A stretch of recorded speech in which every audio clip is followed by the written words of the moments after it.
the point leader. He still is 24 points his advantage over second place Kyle Busch. Harvick fourth on the racetrack. For more NASCAR stats and live in-car audio, check out NASCAR Sprint Cup Mobile and the new Evo, only from Sprint, at sprint.com/speed. So Jimmie Johnson, who started this race in the 25th position, encountered a problem on pit road, spent a great deal of this day anywhere from 10th to 12th. Now finds himself in second, 5.6 seconds behind leader Denny Hamlin. Kevin Harvick, who was second for a good while, led some laps today. In fact, the first time he had led laps here at the Pocono Raceway, has dropped to fourth behind both Johnson and Kyle Busch. And Jeff Burton, who at some point will break through and get a win. The percentages say that has to happen. He is fifth right now. Talked earlier on Countdown to Green about Jimmie Johnson and so many people jumping on the negative bandwagon. He's fallen from first to seventh in points the last 5 races, lost some 345 to Kevin Harvick over that span. He's got 3 wins in 13 races. That means bonus points when he gets into the chase. You can say whatever you want about him.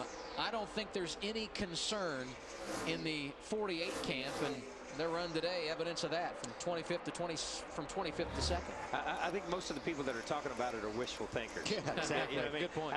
I think they're trying to throw it out there in hopes that it comes through, that he is in a slump and he does have trouble.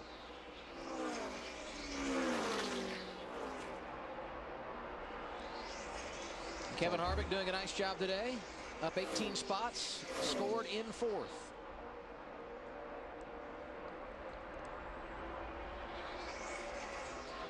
What does momentum mean? Because this is a track where Kyle Busch has never been great. A couple of top 10s. Set on the pole, pretty good in practice.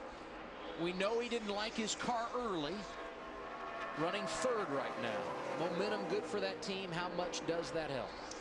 Yeah, momentum's good anytime, as long as it's the right momentum, and he's got the right momentum because he's coming off of a couple of really good runs and good runs at Charlotte, and even the way things worked out in the All-Star race, he still had good stuff.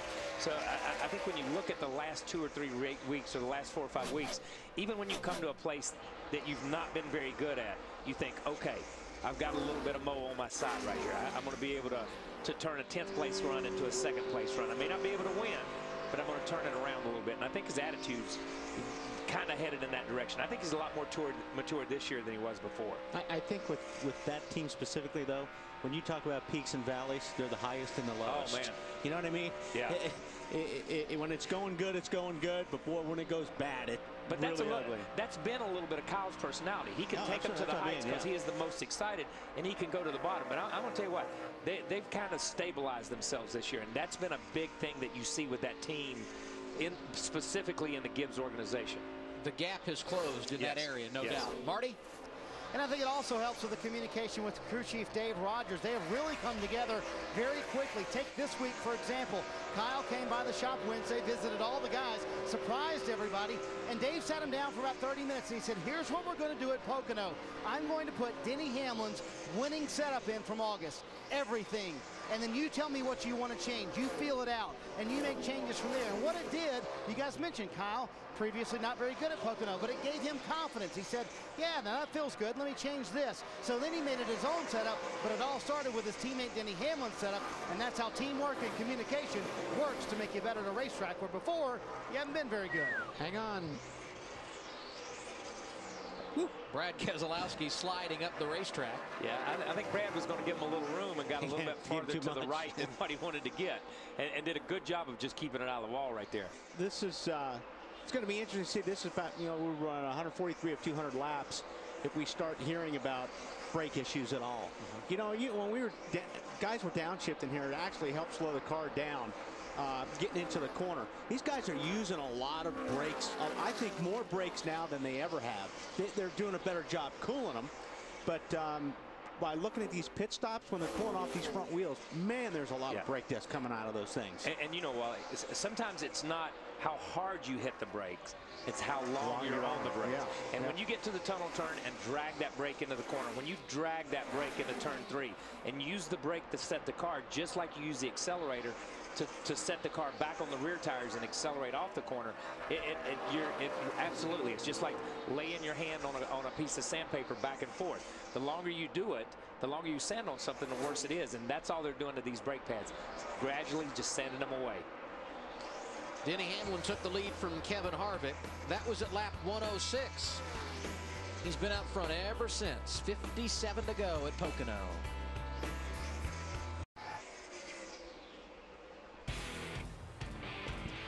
Closing on the fourth quarter of today's running in the Gillette Fusion ProGlide 500 presented by Target on TNT. And now we start to break down and analyze some of the numbers. A little out of the ordinary today. Only 2 cautions for 6 laps. One of those a competition caution after a rain shower moved through here shortly after 1 p.m.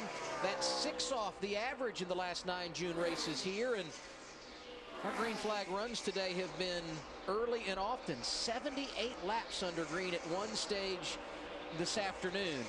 When a crew chief doesn't get the trend that he's used to, that can throw off strategy a little bit. So let's bring in Larry McReynolds and see what he thinks of this somewhat abnormal race here at Pocono. Well, Adam, I don't know about strategy, but I know who's really getting nervous right now are the engine guys, because when you look at that, we've run almost 150 laps with only 2 cautions, and we still got 50 laps to go. This is a 500-mile race. It's really cooling down, and when it cools down, these engines start making a lot more power. We've already seen where at the end of this front stretch, these engines are turning over 9,500 RPM, and you got to do that for 200 laps. So what's the concern? You would think maybe the concern would be in the bottom end of the engine, down here with the crank and the rods and things of that nature. Not necessarily. The real concern over that many RPM is right up here in the valve train.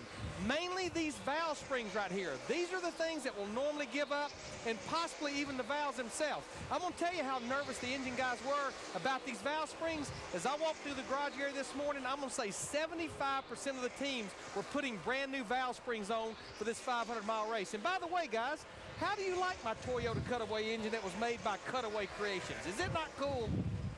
That is cool. That's really cool. When you showed it the other day, man, I'm thinking, that's a nice piece. That's the kind of piece you'd like to have in your living room. In your house. Yeah, that's what I said. Who gets that after we're done with 6 races? I don't know, Larry would try to take it home if he could. I sense jealousy. The old drivers don't have toys like the old crew chief. Here's the battle for 8. Joey Logano, very nice job in his 3rd start here at Pocono, to the inside of Clint Boyer, who led a number of laps earlier. Can he make it stick? I'll tell you what, you know what, I'm not sure that wall slapper just whether it knocks something out or whatever, but Boyer has not even been close to the lap times he's been running earlier. No, he's, you know, exactly. He was already a little bit off, but once he got into the wall a little bit, it's knocked the wind out of the sails of this team, or this car, as far as the handling goes. Talk about Logano. He's in 8th. Then you got Allmendinger in front of him in 7th. 2 surprises inside the top 10. A couple of drivers who have struggled outside the top 10 today. Tony Stewart won this race a year ago. He's picked up a victory here a pair of times back in 14th. And there's Gordon in 13th, not been great today. Marty? Adam, this has been just a crazy race for Jeff Gordon. Remember earlier we told you Steve Letarte felt like they actually put the track bar so far down that it was making the car loose. Actually, that should make the car tight. So on this past pit stop, check this out. They put the track bar back to where it was earlier in the day. So that means up 4 rounds on the track bar, and then they put the wedge in the left rear, 3 rounds down the left rear, trying to make the car a little bit tighter. And guess what?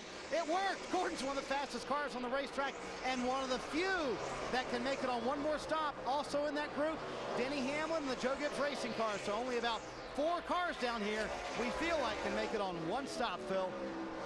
Marty, I just talked to Alan Gustafson, Mark Martin's crew chief. They're running in the 15th position. He said he's about 4 laps short.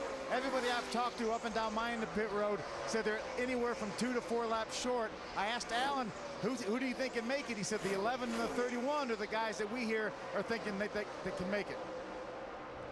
You can't be a half a lap short here. No, a half a lap short here is a long way. You know what I mean? That's a full lap at Charlotte. That's a full lap at some of these other places. When you look at, you know, something interesting, you know, that Marty just said, and Larry talks about it all the time, and you hear people talk